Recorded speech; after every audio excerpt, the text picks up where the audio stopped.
Well, we can't talk about camera work without talking about shot composition.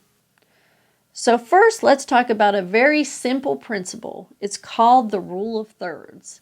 And the rule of thirds basically says draw invisible lines on your screen and divide the camera horizontally into thirds, and then go back and divide your camera vertically into thirds. Once you've done this, you want to always try to keep your subject's eyes in the upper third of the screen, and we find it more appealing to have our subject on one of those vertical lines as well. So instead of centering your subject, sometimes it's nice to push them to one side or the other, just kind of keeping in mind that you want their open space, which is also called talk-in space or lead-in space. You want to have room for their words or room for them to move. So whichever way you have them cheated, you want that empty space in the screen. So the rule of thirds basically states divide your screen into thirds and try to keep your subject's eyes on the upper third and try to keep them to one side or the other. Just slightly. You don't have to go crazy and put them all the way to one side. It's just a much more attractive way to do it. So let's talk about different types of shots. We've got close-up, abbreviated CU, and I think that's pretty self-explanatory. It is a close-up of maybe someone's face or a hand or a foot. We've got medium close-up, which is also known as a bust shot, but medium close-up is abbreviated MCU, and we really don't want to abbreviate bust shot BS, so we stick with MCU. But a bust shot is exactly what it sounds like. It's a bust shot. Basically, we're cutting them off at the breasts, and we're keeping their eyes in the upper third. And I'm sure you've seen busts of famous people like Shakespeare in the library, and that's where this shot type originates from.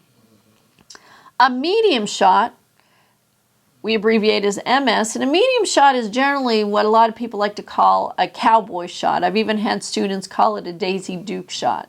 But the idea is to cut off the person mid-thigh. And so if you think of a cowboy walking into a saloon, the reason why they call it a cowboy shot is because you want to see their holster, you want to see their guns. So that's a medium shot. A wide shot is, again, I think pretty self-explanatory. It's a wide shot when we're talking about a subject, a person. This is where we want to show them head to toe, but continuing to keep in mind the rule of thirds. So we want to keep their eyes on that upper third screen. And one of the reasons why we care so much about keeping a subject's eyes in the same position even as we change shots is because when we look at someone, when we're talking to someone, we want to look at them in the eye, and that's the same way with when we're creating a story. We want the person to connect with the viewer, and the easiest way to connect with the viewer is if their eyes are in the same position on the screen the entire time. So we know that that's going to happen if we follow the rule of thirds and keep their eyes in the upper third of the screen. We also have a couple of variants on this shot. We've got extreme close-up, which is really isolating one body part. So you might do an extreme close-up of someone's eyes or an extreme close-up of a finger. And that can be abbreviated XCU or ECU. And then we've got an extreme wide shot, abbreviated XWS or EWS. And I always kind of explain this as it's the idea of that wide shot, whether it be the set or whether it be a person.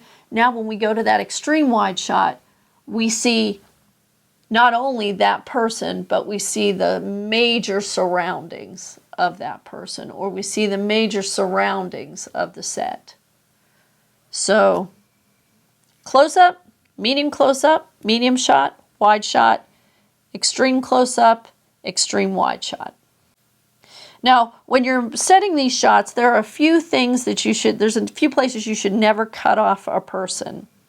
And that's really at any joints, because it gives us the impression that they're actually missing those limbs.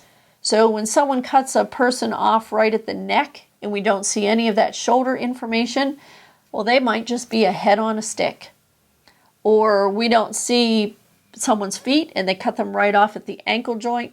Well, maybe they don't have feet. So it's just a little jarring, and that's kind of called negative closure. And we always want to have positive closure, which means we always hint that the other body part is there. We give you a little piece of it, but we don't show the whole thing. So it's always good to not cut people off at the joints.